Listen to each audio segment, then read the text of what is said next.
Hi, and today I'm going to be showing you how I set up a new enclosure for my Pacman frog Melon. She used to live in this 40 by 30 centimeter or so plastic enclosure, but I'm now going to be moving her into a 45 by 45 centimeter Terra, which I bought for pretty cheap on eBay.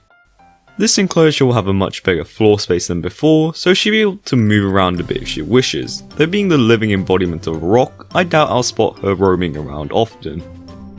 I started off by making the substrate. The substrate is pretty important for Pacman frogs, as they tend to stay at least half buried under it most of the time. Overall, Pacman frogs are pretty simplistic creatures. They stay under the dirt, live alone, and only come out briefly when ambushing their prey. Giving them a deep layer of substrate they can bury in will make them feel more secure and comfortable. The substrate I'm going to be using for this enclosure will mainly consist of this eco-earth block I had lying around. Eco-earth, which is mostly made of coconut fiber, is a very good substrate for Pacman frogs, as it's very easy to bury under and holds in a lot of humidity and moisture. I put the eco-earth block into a bucket of water and left it for about 30 minutes to soak up the water, breaking it up into pieces whenever I could.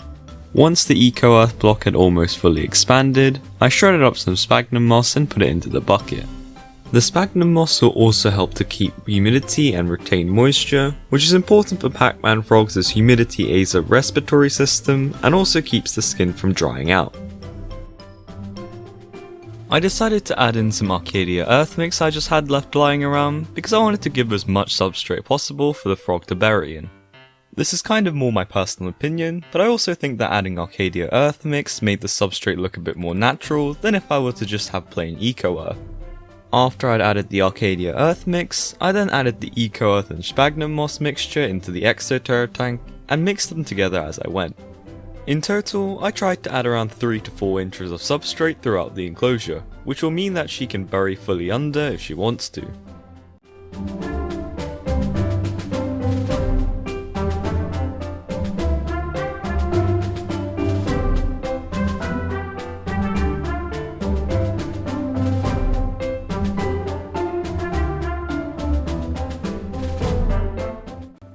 Having finished adding in the substrate, I then moved on to add in some decor, hides, etc.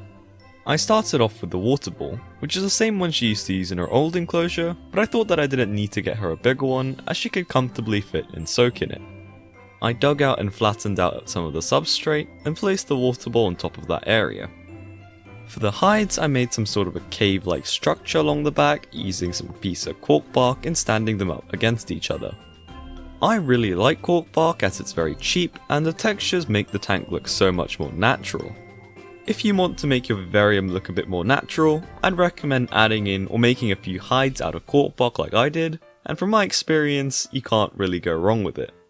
It's cheap, looks good, waterproof, durable, and I think it goes well in most vivariums. To finish off with the cork bark, I scattered around a few pieces on the ground.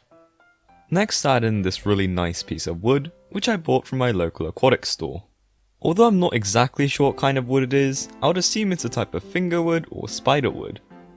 Finally, to bring the vivarium to life, I added in these not live fake plants.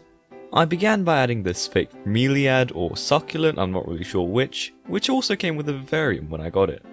The reason I'm going to be using fake plants instead of live plants is because Pacman frogs are very heavy-bodied burrowing frogs, which tend to crush everything beneath them. Being a big frog, they also produce a lot of waste, which not all plants can handle. Of course, this vivarium won't be a Pacman frog enclosure without the Pacman frog, so here is Melon.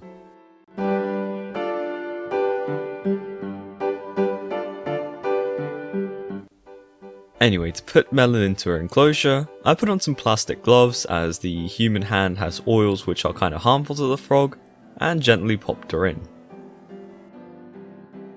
Of course, being a Pacman frog, she started burying under the substrate right away, and was almost completely buried by the end of the day.